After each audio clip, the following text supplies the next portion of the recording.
I believe that everyone has a to-do someday list. So, how do you clear that out? That's our question today.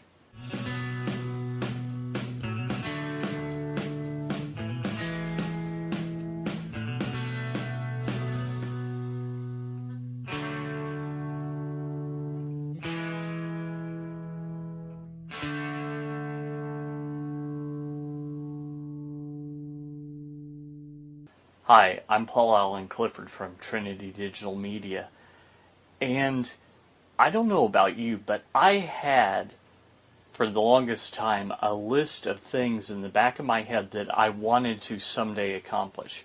I wanted to someday write a book. I wanted to someday start jogging.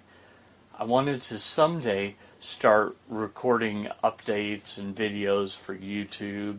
I wanted to someday start streaming. I wanted to someday do all of these things. Right now I can say I've started all of them. So how did I empty my to-do someday list so that it's a I'm doing it right now list? Well, there are a couple of things. First off, I recognize I'm not going to live forever.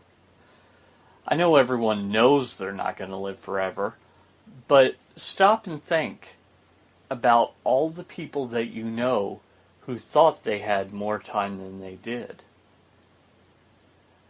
I have an uncle, and he's married to my aunt, of course, and he just died. He was 81. My aunt is in pretty bad shape, so we really thought that she was going to go first. In fact, talking to his son, my cousin, at the funeral, it sounded like even though he had some health problems, a day beforehand, 2 days beforehand, a week before he died, it seemed like he was just going to live for a good long time. He was in great health. Now, they knew he had congestive heart failure, but he'd lived with that for some time, so it just didn't seem all that pressing. And yet, they took him home. The day before, he was talking to people, everything like that. Then it looked as though he just laid down to take a nap and died. Another friend of mine named John. John is in his mid to late 50s. Not a super old guy. Now that I'm almost 40, really not an old guy. And I'd see him at church from time to time. We used to be in a life group together, and he'd always say hi. Well, he also had some health problems. He had something where he would have seizures from time to time. Well, recently he had his last seizure, and a couple of days after no one had seen him, they found him in his apartment. He died. So consider that. These were both people that everyone around them thought, oh, they'll be around for at least 10 more years, maybe longer, who knows? You're not guaranteed tomorrow. So that's one piece of motivation. The other is just hard drive space. As I was beginning to record this, I found that the card that I'm recording this on my DSLR was full.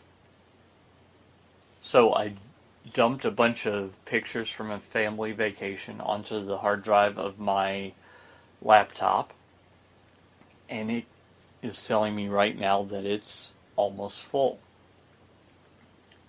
Well, our minds are kind of like that same thing.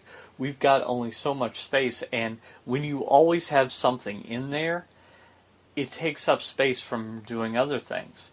Now, some people will tell you just write that on a to-do list and you don't have to think about it anymore. But I think a better strategy is to do it. You see, I'd wanted to write a book for years before I did it. And then I found it very freeing that I no longer had that taking up space in my head. I wanted to start jogging for years before I did it. And then once I did it, I found it very freeing that it was no longer taking up space in my head. I wanted to make videos for years. But now that I've done it, I find it very freeing that it's not taking up space in my head. I have the ability to come up with new ideas that I might want to do in the future, but I feel very, very satisfied that I'm in process on all of these things. So there's an amount of satisfaction that comes just from taking action on the things that you've been planning on doing for quite some time. The things you think, well, someday I'll get to that. Make today that someday. What if you could start and you could do these things that you know you were made to do? You were designed to make this difference, and I believe that you were. What if you could do those things and somehow, in doing them, you go out and change eternity?